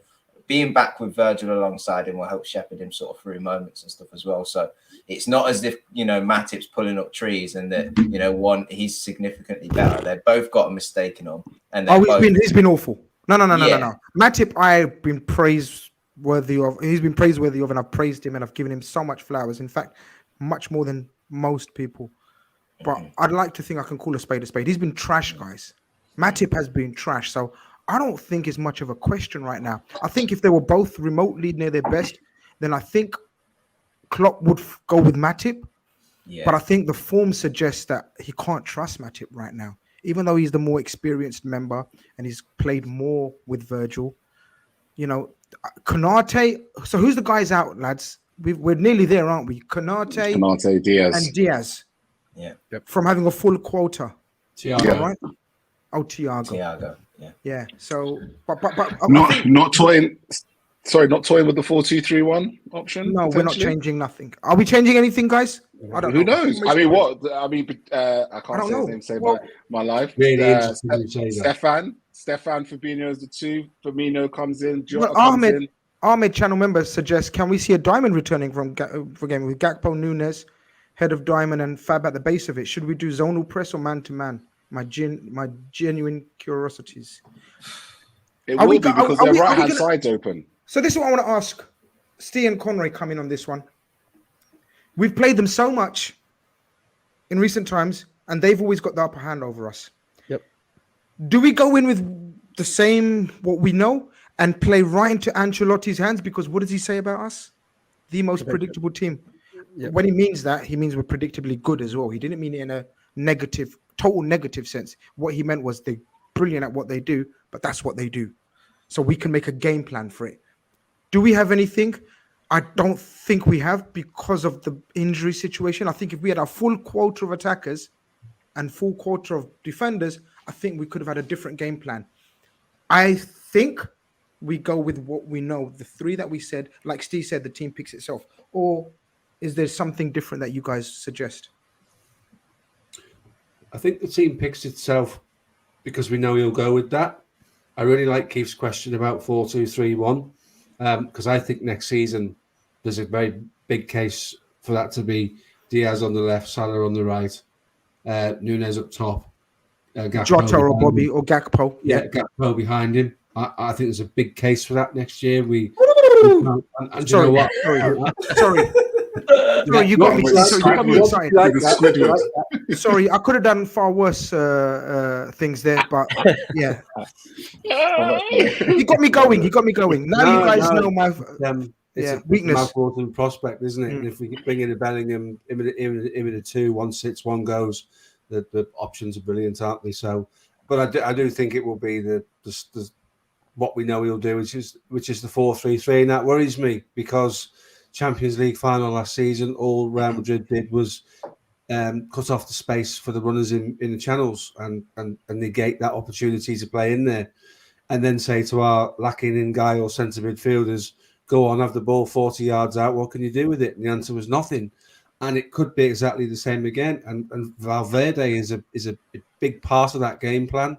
So I think we really need to do something different, because if we do what you've just said, Grizz, tear it up and be the most good, predictable side that Real Madrid play, they'll just resort to type. We'll have problems. Carvajal will be at it right from the word go. He'll be very aggressive. Mendy's quality left back, and the two centre backs will just sit in deep and negate the space. They'll just pick us off. So we need to do something different. Yeah. I think Steve, absolutely spot on analysis there, Steve. I think I agree with you completely. I feel like even when we do carry out a great game plan, we still lose. So, we talk about Liverpool being the European giants, not in this tie. They clearly have won over on us most of the time. I mean, even when we played well in the COVID season at Anfield, we couldn't take our chances. So there's a psychological thing over us there that we need to break 100%. I feel like tactically, the only thing I'd say slightly different going into this one, and I think Steve mentioned it earlier, and I think the chat and social media, I think Nunez is really important, because Nunez, with him, his runs will cause, as you say, Militao a lot of problems, and I feel like that'd be the one difference, is if he's constantly doing that, I feel either he'll get space in there or allow space in other areas for us to really hurt them, especially at Anfield. So I think it's actually quite key, the results of the injury for Nunez for this game. I think it's massive. I know that sounds obvious, but I just really feel that he could be the difference maker in this game. I know you are going to laugh. I thought about this morning in the show. And no, we're not going to laugh. No, people might laugh, but see, last season, if you watch Chelsea versus Real Madrid, now Timo Werner's not been great for Chelsea, but in that game, he caused Madrid a lot of problems, and Chelsea were very unlucky not to win at the Bernabeu. And one of the main reasons is his pace in behind. Now, he's not amazing, right, but he actually can make some good runs, and he caused them problems. And I feel like Nunez right now, just scoring at the weekend, I think that could be crucial in that game. Sorry. No. Sorry, I'm sorry. Because you make a brilliant point, and I tell you why I think Nunez is so crucial than some of us may think, because we think, oh, come on, man, Nunez, he's not been all that. And we've had the likes of Mane and Diaz up against them, and they haven't been able to do anything. So what makes you think Nunez is going to make any difference? Because Nunez is far more like Werner than he is like Diaz or Mane. Yeah. Diaz and Mane 100%. Are come to the ball dribblers, like to come and play, and Madrid love that. Yeah. What Madrid set up for is that come in field, Carvajal drags you inside, where Militao, Alaba, Tchouaméni, Camavinga, all the likes of these guys will just cramp you up in there, and where you're gonna go. And that's what we found in the Champions League final, guys. Honestly, I couldn't for the life of me. Even though we had chances, it was because we had great players. The momentum of that season, we weren't getting in behind them. We were creating chances, but we weren't getting in behind them. What Nunez and what Madrid fear is pace in behind them.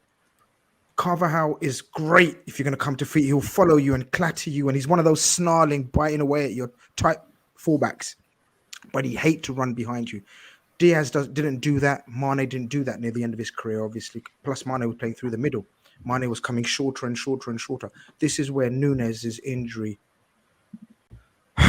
could be vital. Could be exactly. Just on this one, Grizz. Yeah, go on, read it out. Let's do it. Let's deal with it. I think we need to sit and soak up pressure against Madrid. I think we get hammered if we play like we did against Newcastle. Trent was the forward line with Newcastle at the time. Please, no high press. You can't sit deep against the side that will sit deep, because there'll just be a massive hole in the middle of the pitch when nobody plays football. Real Madrid they're not coming to Anfield to win the game. They're coming to Anfield to stay in the tie because it's their home leg is the second leg, and they will be absolutely convinced they can beat anybody, and they've proven they can beat anybody, even being behind in the first leg. So if we sit back and they sit back, they'll be like that no man's land in the middle of the park where the ball never sees, and it'll just be like two teams going, go on then, and then the other team will go, now you go, and it'll be like, you go, and it'll just be an impasse. Real Madrid are not coming to play expansive football. They'll try and hit us on the counter, and they'll sit in, and they'll make sure they're in the tie going back to the Bernabeu. Are we good with that though? No, I mean, are we? Oh, there's no away goal. Okay, because I was going to say maybe because that's a different tactics. Does that affect the way we play, Keith? Does that affect the way every team's going to play in Champions League? Oh, 100%. Especially the second leg at home. It's almost like, you know, you want to leave the away ground not conceding as few goals as possible. Whereas before, maybe in the away ground, you wanted to kind of go ahead and nick one, right? You wanted to really like make something happen and do X, Y, Z. So you'd be a little bit more, I don't know, you could be a bit more risks. You take more risks in certain situations because you know that at the end of the day, we can nick a goal here, great. You know what I mean? If not, well, it's not the away goal. So, you know, they still have to come back to our place. I think the change in the away goal rule, I mean, look at the Chelsea-Borussia Dortmund game, for example, right? You know, Borussia Dortmund, arguably, you know, they took a lot of pressure, but, you know, got the 1-0 win, got out of there. Now they've got to go back to Stamford Bridge, and it's a whole different football match, ultimately. So the lack of away goal really has kind of changed the whole dynamic of Champions League knockout football. Could it work in our favour?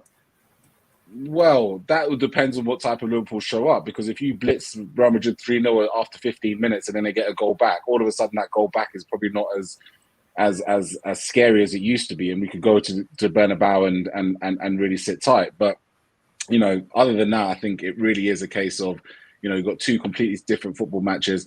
I think Real Madrid's, you know, no Mendy by the looks of it. You know, David Alaba played it right back again in that position. So, you know, there is an opportunity there. I don't think Tchouaméni was even on the bench. Well, Tchouaméni has got a cold or flu or something, hasn't trained. You'd expect him to come back in if that's the case. It's not an injury per se. Yeah. Okay. Cool. So, and then obviously Benzema, you know, who loves scoring. I think Benzema will be. I think they've been saving Benzema for this year, holding him back, managing his minutes. I think Benzema will come back in. I think most of their players will be back, from what I've been talking to and reading with Madrid fans. But one thing I will say, just at one point, Liverpool Football Club this season at home in these type of games where it's big team, big occasion, big fight, have a lot of the times come out. Come on, Keith. I believe that we need you here. We need honestly, you. I've said it before and I say it again. For some reason, this Liverpool team seems to be up for it when it's games like this. When it's away games against the likes of Brighton and Wolves, we don't seem to be up for it. But when it's home game against Man City, home game against Everton, you know, these kind of games, I feel like, you know, home game against Napoli, right, when we needed to win, you know, the fans have been incredible. And I think also the team itself, you know, feel up for it, right? They feel like, right, cool, this is our, you know, we are still the big dogs in this situation. So I think, you know, this is a great opportunity for Liverpool to use the momentum and actually use the fact that, you know, in these type of games, I'd be much more worried if we were playing a team that may, you know, I'll be much more worried if we got Napoli in this round, for example, right? Because again, it's that kind of team where, you know, up and coming, but we should still be the favourites. The fact that we're not necessarily the favourites in this, but we seem to be always up for it, I think we could see something. We could see something. Could be a magical night. Let's get some predictions and round up the show, guys. Cav, we'll go with you then. Keith saying it could be a magical night. Keith giving us his best WWE build up to this game. Are you which boat are you in? Well, I was unsure, but I'm on board with Keith. I'm on Keith's side of the fence now. It's a lifeline for this, isn't it, really? Lifeline, that's a good way. Yeah, if Liverpool, these players, you know, if the competition's come back round, it's almost like it's just started. It obviously hasn't. but it's come back around knockout stages. And if they go on and do well in this competition, they could sit there at the end of the season going, it was a success. It obviously, we'll take everything into consideration. But if they can get through and reach a final, then players can actually turn around and go, look, despite all of the rubbish, we still managed to achieve something here. So motivation's got to be sky high. Anfield should be rocking. I think we get a result. I think we take something to the Bernabeu, and then it's a question of can we hold them off, because obviously they've been comeback kings of late, haven't they? So I'm going to say 2-0 Liverpool, clean sheet as well. Where are you, Con? I think Cav mentioned a lot of great points here about it. For me, I feel like it's going to be 2-1. I'd love, a a clean sheet or a 3-1 would be great, but I feel like Madrid are very good in these ties, that not playing well for a lot of the game, as Steve said. You look at last season, but there's just moments in games where they'll get something. I feel like the Man City game last year, the Benzema penalty was quite a crucial moment in that when they scored, the way the game was going, because City realistically could have been 4-0 up in that game. Madrid have just got a way about them. You can get all the analytics, data you want. They've just got an aura about them in these games. It's the heritage that we talk about, that we have the British version. The players have that as well, though, Grizz. Yeah, the players, it's not just like the fans, it's the players believe. Like Camavinga still thinks one of the best signings. Like, that kid's going to be top. He's ridiculous. You mentioned Tchouaméni as well. But I feel like we will win. Anfield behind us under the lights. I just hope we win by more than I think we will, because then I think at the Bernabeu it's going to be a very, very, very, very hard tie. But, for me, 2-1, I saw that comment there, blitz them 3-0. That would be amazing. If we could do what Man City done to them last year, but actually take the chances, because Man City had so many chances in the first half. Well, let me remind you that last season, when we played them the last time, I should say, and it was behind them closed doors, when we lost the infamous Keita halftime game. Do you remember? He was taken off. We had unbelievable amount of chances at Anfield. It was shocking. Yep. Salah didn't have his shooting boots on. Bobby didn't have his shooting boots on. We missed so many chances. We could have actually buried them. I'm not going to lie. So, Steve, give us your thoughts on the massive, huge game now. If we try what we tried in the Champions League final, there could be no goals. They could basically cancel each other out, because they'll be convinced they can stop us from scoring. If we try something slightly different, and I think we've got to, I think it was evidence from the Champions League final that, that was a team going for the quadruple. We didn't really make a dent in them, in the way that we would want to. I think we have to try and change the tactics slightly, and I hope that Klopp and his coaches have got something up their sleeve. I'm a big fan of Keith's 4-2-3-1. I like attacking formations. We've got the bodies to do it if Nunez is fit. It's tough. So if we change it up a little bit, I can see us winning by the odd goal. If we go with what we think we're going to go with, I think they're too wily, they're too clever in tactical games to allow us to create too much. Could be an intense affair with not many goals if we do that. Like I say, it could be a 0-0. If we make a change and we do something slightly left field to try and catch them out and sort of bypass their game plan, then we might get some joy. This is tactically the best manager in world football. He's got 4 or 5 different formations up his sleeve. We need to be different to get something from this fixture. Yeah, it's brilliant. This is what we live for. Liverpool are a big club, humongous club. And despite having one of the worst seasons, here we are about to play Real Madrid in the Champions League. And I honestly believe this is such a massive, pivotal tie, not game, tie, that could change the face of our season. I genuinely believe if we are able to get past this Real Madrid, I believe in my heart of hearts, and I tend to think I'm quite a balanced Liverpool fan. I'm not extreme in either view. I think we've become one of the favourites, and Europe will know that. Europe will know that we've just taken out Madrid, and our name, our weight carries. But we have the biggest obstacle in European football.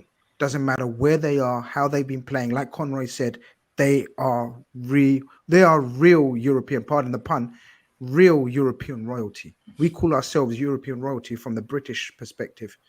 out of the British teams, they are the owners of this trophy. It will take a humongous effort, a brave effort. I think the game will be nothing like the final, in my opinion. I see a very, very different type. I think Madrid will come confident. I think they will look at our team and not recognize it from the Fabinho, Thiago, Henderson, Salah, Mane, Diaz. I think they will see 3 or 4 changes in there and they will think, we can do something, yeah? And I'm hoping and I'm praying that plays into our hands. I think we will play. We won't have as much possession. We won't have as much control as we did in the Champions League final.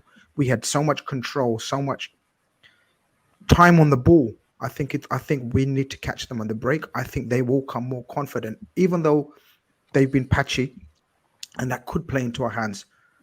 The crowd's going to be up for it. I think, like Keith says, this could be a magical night, and we need the crowd. We need the fans. I'm actually trying to go. I'm hoping to go. So if I come back Wednesday for any post match and I have no voice, I'll just be on mute. Like, I'll be on mute and let you guys talk. But we need the crowd. We need the fan. We need the passion. And like Steve says, we need Jurgen Klopp to possibly be brave. I'm not sure if he's got the full quota of personnel to possibly execute what he would have liked, but that doesn't mean we can't do damage with what we've got. Ladies and gentlemen, thank you very much for your participation. Still 550 of you amazing people in here.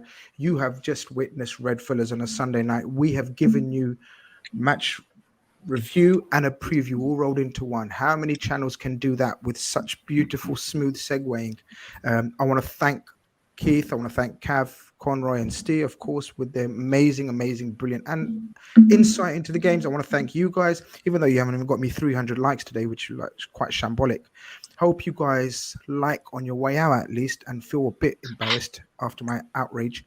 But yeah, we'll see you tomorrow.